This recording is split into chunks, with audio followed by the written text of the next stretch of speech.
ကျွန်တော်တို့ဗမာမောက်တဲ့တိုင်းသားတွေကျွန်တော်တို့ပြည်နယ်တွေမှာသွားကြည့်လိုက်ပါတောင်တွေဟာမြေပြဖြစ်ကုန်ပြီမြေပြနဲ့ဟာတန်တရားဖြစ်ကုန်ပြီမြစ်ချောင်းအင်းအန်တွေခန်းချောက်ကုန်ပြီ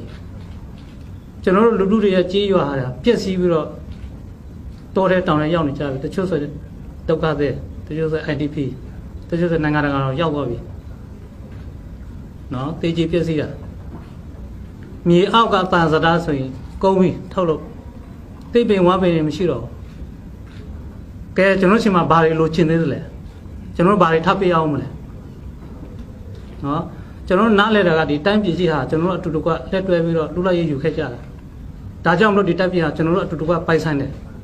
ကျွန်တော်တို့အားလုံးဟာဒီတိုက်ပြည်ပိုက်ရှင်နေဖြစ်တယ်ကျွန်တော်တို့ပြောနေတဲ့ဓာတ်လူရည်တူခွင့်ရဆိုတာဒါပဲနော်အဲ့ဒါကြောင့်မလို့ကျွန်တော်တို့မှာတောင်းစရာမရှိသလိုပေးစရာလည်းမရှိဘူးတူတူကဒီတိုင်းပြည်ကြီးကိုငြိမ်းချမ်းသာရအောင်တိုးတက်အောင်ဘယ်လိုတူတူကလုပ်ကြမလဲလူတိုင်းတောင်းရှိတယ်ကျွန်တော်တို့လုပ်ချင်တာပဲ